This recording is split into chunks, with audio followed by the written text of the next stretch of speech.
ठीक है, अब हमारे पास SDLC का अगला मॉडल है। ठीक है, अगला प्रोसेस मॉडल है जिसको हम कहते हैं कंपोनेंट असेंबली मॉडल। ठीक है, अभी तक हमने 4 मॉडल्स पढ़ लिए। ठीक है, वो कौन कौन से हैं मैं दिखा देता हूँ यहाँ पे। ठीक है, देखो हमारे पास क्या कह रहा है, let us understand the various process models used for software development. मतलब SDLC के अंदर सारे मॉडल्स आते हैं, प्रोसेस मॉडल्स, और वो प्रोसेस मॉडल 2 कैटेगरीज के अंदर डिवाइडेड है। ठीक है, पहला लीनियर प्रोसेस मॉडल, दूसरा इवोल्यूशनरी सॉफ्टवेयर प्रोसेस मॉडल। ठीक है, हमने कौन कौन सा कर लिया, जो पहली कैटेगरी थी लीनियर प्रोसेस, उसके अंदर हमने वाटरफॉल कर लिया, प्रोटोटाइपिंग कर लिया। फिर इवोल्यूशनरी सॉफ्टवेयर के अंदर हमने इंक्रीमेंटल कर लिया और स्पाइरल कर लिया। अब हमारे पास क्या रह गया, कंपोनेंट असेंबली मॉडल। ठीक है, जो हम इस लेक्चर के अंदर कवर करेंगे। अच्छा, मैं आपको एक चीज बताता जाऊं, ये जो हमारे पास इवोल्यूशनरी सॉफ्टवेयर प्रोसेस मॉडल है ना, ये इन दोनों का कॉम्बिनेशन होता है।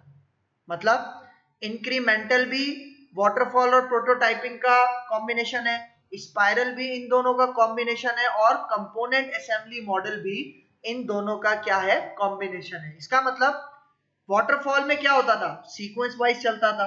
मतलब जब तक रिक्वायरमेंट स्पेसिफिकेशन नहीं हो जाती तब तक मैं आगे नहीं जा सकता, कोडिंग पे नहीं जा सकता, और कोडिंग से वापस मैं बैक ट्रैक नहीं कर सकता। बैक ट्रैक मतलब कि मैं कोडिंग से वापस रिक्वायरमेंट स्पेसिफिकेशन पे नहीं जा सकता, ये वाटरफॉल मॉडल में होता था। और प्रोटोटाइपिंग में क्या होता था, आइटरेटिव। मतलब अगर मेरे फेजेस कौन से हैं, मेरे पास आपके पास पहला कौन सा है, requirement specification, designing, coding, testing, maintenance. ठीक है, प्रोटोटाइपिंग में क्या है कि मैं मेंटेनेंस से दोबारा रिक्वायरमेंट स्पेसिफिकेशन पे जा सकता हूं, लेकिन ऐसा वाटरफॉल में नहीं था। सही है, तो इन दोनों का कॉम्बिनेशन आपके पास ये 3 कहलाते हैं। ठीक है, इंक्रीमेंटल, स्पाइरल और कंपोनेंट असेंबली मॉडल। ठीक है, ये 4 हम डिस्कस कर चुके हैं प्रीवियस लेक्चर में। आज हम देख रहे हैं कंपोनेंट असेंबली मॉडल क्या होता है। ठीक है, अब यहां पे देखो कंपोनेंट असेंबली मॉडल। ठीक है, अब यहां पे क्या कह रहा है, पहला point, application is build from discrete executable components.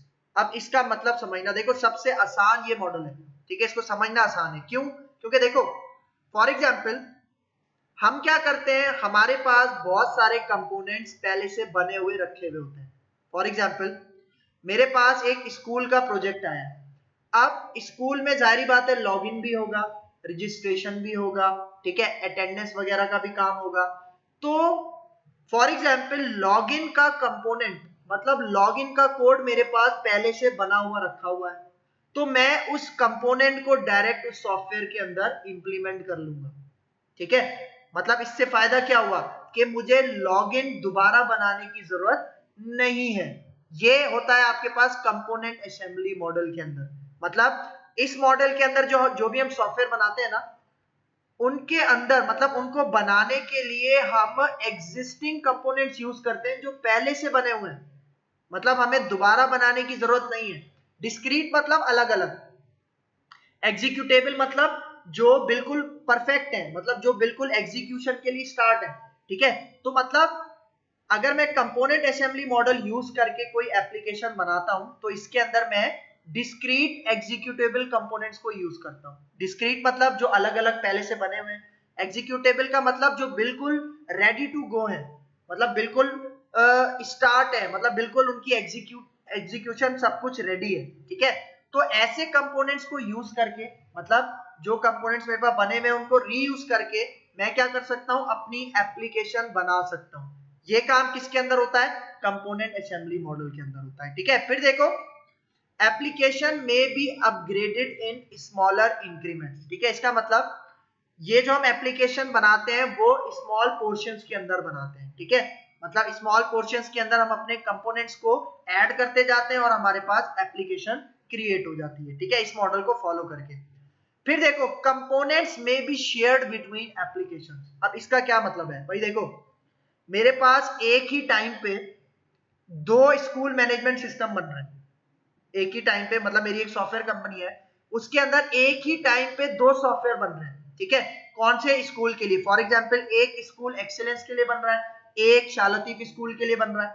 ठीक है, मतलब दोनों स्कूल के सॉफ्टवेयर है। इसका मतलब मुझे सिर्फ एक ही लॉगिन बनाना है, एक ही रजिस्ट्रेशन बनाना है, एक ही अटेंडेंस सिस्टम बनाना है। मतलब एक ही मैं बनाऊंगा और हो सकता है कि वो कंपोनेंट्स पहले से बने हुए हो, तो मैं क्या करूंगा, उन दोनों प्रोजेक्ट्स में उनको रीयूज कर सकता हूं। ठीक है, मतलब एक कंपोनेंट को मैं शेयर करवा सकता हूं बिटवीन एप्लीकेशंस। ये इसका एक फायदा है कंपोनेंट असेंबली मॉडल का। ठीक है, फिर आगे चलते हैं।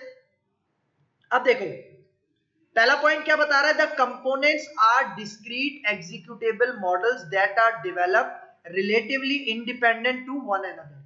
मतलब ये जो एग्जीक्यूटेबल कंपोनेंट्स मॉड्यूल्स बनाए जाते हैं, ये आपके पास अलग अलग बनाए जाते हैं, मतलब पहले से बना हुआ है, ठीक है, अलग बनाया था और उसको अब मुझे अपनी एप्लीकेशन के अंदर यूज करना है। ठीक है, ये एक इसका पॉइंट है। फिर देखो फॉर एग्जाम्पल, अब एग्जाम्पल से समझा रहा है, in the ticket reservation system the modules for communicating over the network. मतलब नेटवर्क मतलब इंटरनेट, मतलब मैंने एक मॉड्यूल बनाया हुआ है, एक कंपोनेंट बनाया हुआ है, मतलब एक ऐसा कोड लिखा हुआ है जो इंटरनेट से कनेक्टिविटी प्रोवाइड करेगा। जिस तरह हम डेटाबेस से कनेक्टिविटी करवाने का कोड लिखते हैं ना, वो एक कंपोनेंट हो गया। सेम इसी तरह अगर मैं नेटवर्क इंटरनेट के थ्रू अगर मैं क्या करवा रहा हूँ, कम्युनिकेट करवाने का एक मैंने कंपोनेंट बनाया हुआ है, कोड लिखा हुआ है, तो उसको मैं बार बार यूज कर सकता हूँ। फिर यूजर लॉगिन, जाहिर बात है लॉगिन तो तकरीबन हर सिस्टम में होता है, वो भी मैंने पहले से बना के रखा हुआ है।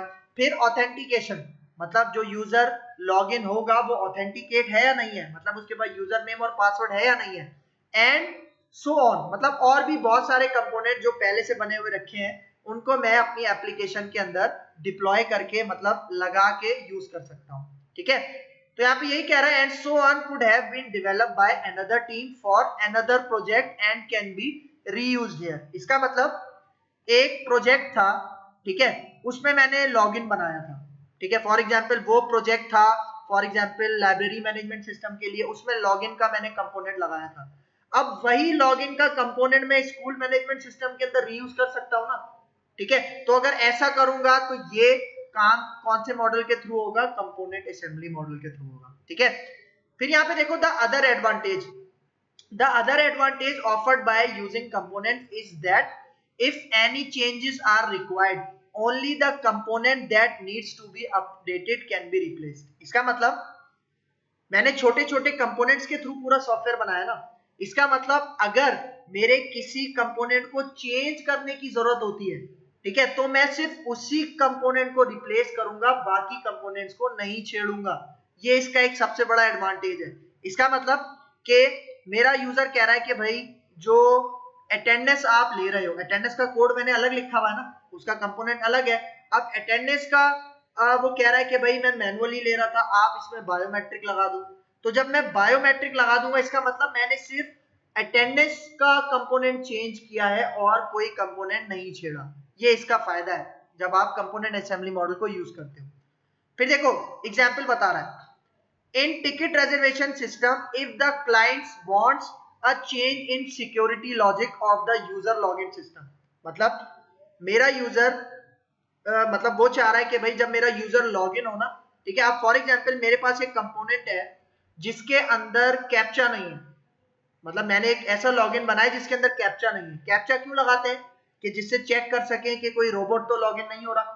ठीक है, क्योंकि हमारे पास आजकल रोबोट भी इतने एफिशिएंट हो गए हैं जो सिस्टम को यूज कर सकते हैं, सिस्टम को हैक कर सकते हैं, इतने ज्यादा एफिशिएंट हो गए। तो मैंने जो यूजर को लॉगिन बना के दिया था उसमें कैप्चा नहीं है।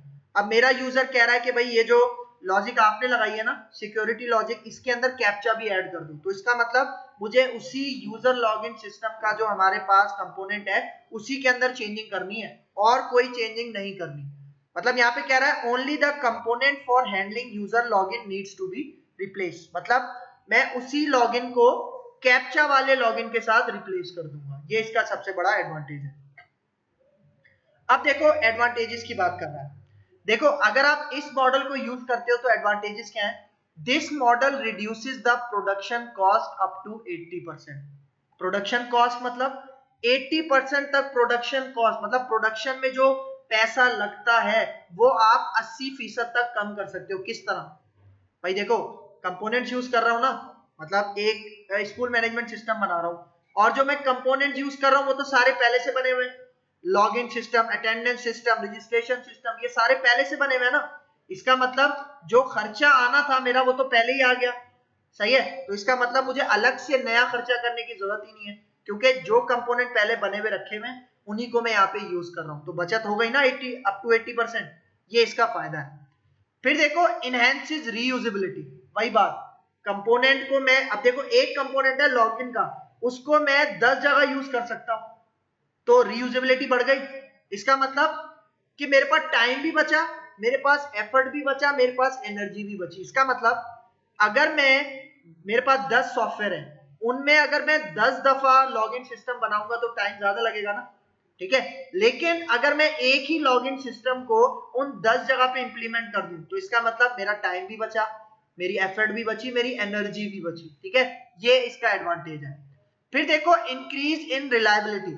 रिलायबिलिटी का मतलब कि आपने एक अच्छा कंपोनेंट बनाया हुआ है, ठीक है, तो वो जाहिर बात है आप उसको बार बार रीयूज कर रहे हो, ठीक है, वो कंपोनेंट अच्छा है, मतलब अच्छे तरीके से आपने बनाया है, तो जाहिर बात है वो आपके हर सॉफ्टवेयर की रिलायबिलिटी को भी बढ़ा देगा, मतलब लॉन्ग लास्टिंग हो जाएगा, ठीक है। एक ये फायदा है। अब आ जाओ डिसएडवांटेजेस। अब देखो डिसएडवांटेजेस भी बहुत टेक्निकल है, इसको जरा समझना। देखो previously created components are not compatible. अब अक्सर पता है क्या होता है, आप कोई ऐसा कंपोनेंट बनाते हो जो सिर्फ एक ही टाइप के हार्डवेयर पे चल सकता है, ठीक है, मतलब आपने एक ऐसा कंपोनेंट बनाया जो किसी और हार्डवेयर मशीन पे या किसी और सॉफ्टवेयर के लिए कंपैटिबल नहीं है, ठीक है। बहुत सारी ऐसी चीजें होती है ना कि मेरी मशीन पे तो चल रही है ये कंपोनेंट, ये मेरे सॉफ्टवेयर पे तो चल रहा है लेकिन किसी दूसरे सॉफ्टवेयर पे इशू करता है, ठीक है, तो ये इश्यूज आते हैं, अक्सर कंपैटिबिलिटी के इश्यूज आते हैं। फिर देखो लाइसेंसिंग इशू भी आता है, मतलब जो कंपोनेंट मैंने बनाया था उसको मैंने जिस सॉफ्टवेयर के ऊपर इंप्लीमेंट किया है उस सॉफ्टवेयर का लाइसेंस अलग है। इसका मतलब कि अगर मैं उसी कंपोनेंट को किसी दूसरे सॉफ्टवेयर के अंदर लगाऊंगा तो इसका मतलब वो लाइसेंसिंग इशू होगा, मेरा लाइसेंस कैंसिल हो सकता है, ठीक है, तो इस तरह के इश्यूज आ सकते हैं इसके अंदर। तो ये कुछ इसके डिसएडवांटेजेस हैं।